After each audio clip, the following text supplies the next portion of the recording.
of you, money you would have invested in one thing or the other, you ate it up. But you want God to bless you. You want God to increase you. You don't want to do business.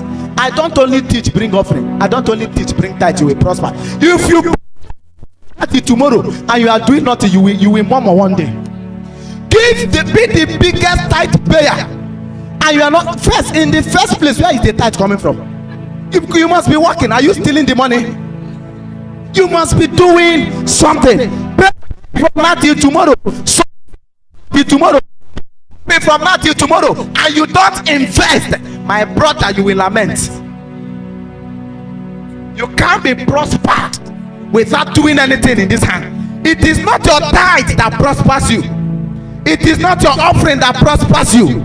It is not anything that you are giving to God that prospers you. He says he will bless the work of your hands. It is the work of your hands that God blesses, that makes you to bring the tithe. Hear me? The thing is not to put the tithe front first. It is the work of your hands, so that we don't raise Yahoo people in church. Are you hearing me now? It is the work of your hands first. Are you hearing me now? It is the work of your hands.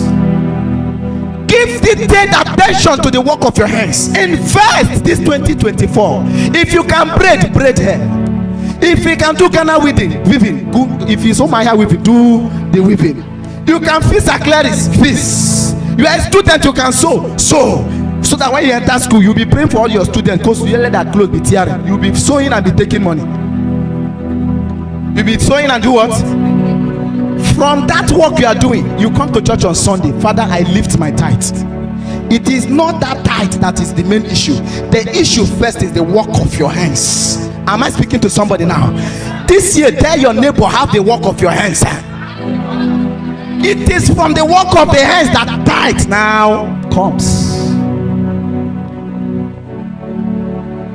Albert Einstein says, he's a world-known physicist, compound interest is the eighth wonder of the world. You know, the people know about seventh wonder of the world. The eighth wonder is compound interest, investing and reaping. He who understands it earns it. He who doesn't pay it.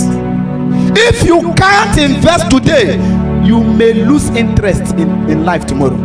Hear me? Show me a man or woman who eats everything today, and I will show you someone who will soon starve and blame God for his or her own folly tomorrow. Ecclesiastes chapter 11, 1-6. Ecclesiastes chapter 11. Cast thy bread upon the waters, for thou shalt find it after what? Your bread is simply your money. Invest your money, you will find it after many days.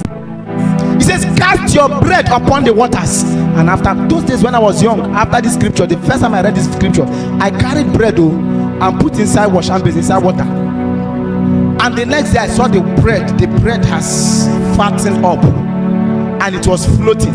Then I understood the scripture, because the bread was tiny when I put it in the water, but when I saw it the next day, it bloated up.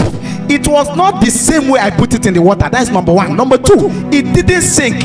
Even at the fact that it has bloated up, it didn't sink. It was still on top of the water. There is no way you will invest and you will not have maximum return. And there is no way you invest in the right business that it will sink. Are you hearing me now? The Bible was not a missing word. It knew what it meant when it said, cast thy bread. Invest.